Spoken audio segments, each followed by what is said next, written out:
એમાં મજા નથી. હમણાં ભુજ મેડિકલ કોલેજમાં ગયો તો મેડિકલનો 3જા વર્ષનો છોકરાએ મને પગે લાગે, સાહેબ મરી જવું. મેં તો કેમ? પેલીએ ના પાડી. બધું લગ્ન આગળ ગાલ દે. ભગવાન છે ને મરદની મૈયતમાં જાય પણ બાયલાની જાનમાં ના જાય.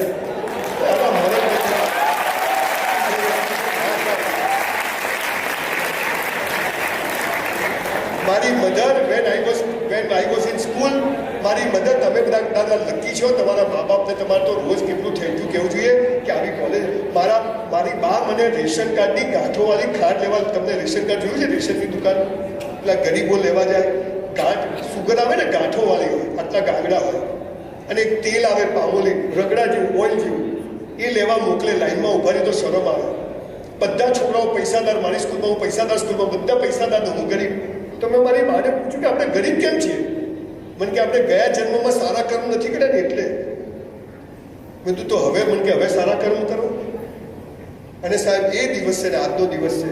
when I was in 8th standard મેં ઘરે ઝઘડો કર્યો કે સાયકલ લાવી આપો નહીં તો સ્કૂલ નહીં જવું. અને એ દિવસે મારા ફાધરે મને જે વાત કરી, and that was the turning point of my life. It's changed my entire thought process of life. મને કે સાલા કોઈ કરોડપતિ જ્યાં જન્મ્યો હતો, હું સાલી વાત સાચી, અહીંયા હું કરવા આવ્યો? મુકેશભાઈ અંબાણી ત્યાં જન્મ્યો હતો. પણ મેં તો એ તો મારા હાથમાં નથી. મને કે બધું તારા હાથમાં છે. બધું કેવી રીતે? મને કે ખૂબ કસરત કર, ખૂબ ચોપડીઓ વાંચ, તન અને મન સરસ હશે ને તો ધનના ઢગલા થઈ જશે. તન અને મન. સાહેબ આજે 59, સવારે 100 ડિપ્સ મારું છું, 100 ડિપ્સ, અને 5000 પુસ્તકો વાંચીને તમારી સામે ઊભો છું દોસ્તો. અને ત્યારે આ બધું જ ઈશ્વર આપે. ભગવાન મર્સિડીઝ આપતા પહેલા ચેક કરે કે હાલો લાયક છે કે નહીં.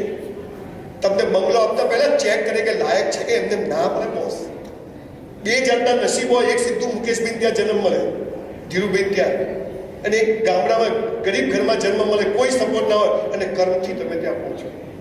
દીકરા દીકરીઓ, આપણે સારા કર્મ નથી કર્યા એટલે મિડલ ક્લાસમાં જન્મ્યા છીએ, પણ હવે કેવા કર્મ કરીએ તો જીવન મસ્ત જીવાય એ ભારતે દુનિયાને શીખવાડ્યું. 700 વર્ષ મોગલોએ શાસન કર્યું, 300 વર્ષ ક્રિશ્ચનોએ શાસન કર્યું, 1000 વર્ષ પછી પણ 85% સનાતન ધર્મીય દેશમાં છે. સમજાય છે? એની જડો બહુ મજબૂત છે, અને આ જડો તમને ખબર નથી. 7 લાખ ગુરુકુળો હતા, અંગ્રેજોએ બંધ કરી દીધા, કોન્વેન્ટ કલ્ચર દાખલ કર્યું, અને આપણે બધા ભૂલી ગયા કે આપણે સિંહના બચ્ચા સલા ઘેટાના ટોળામાં આવ્યા. તમે જીન્સ પહેરો, તમે કપડાં સરસ પહેરો, કોઈ વિરોધ નથી. પણ મારી બા મને એક વાત કહેતી કે સંસ્કારો હશે ને તો પૈસો જખ મારીને આવશે, પણ સંસ્કારો નહીં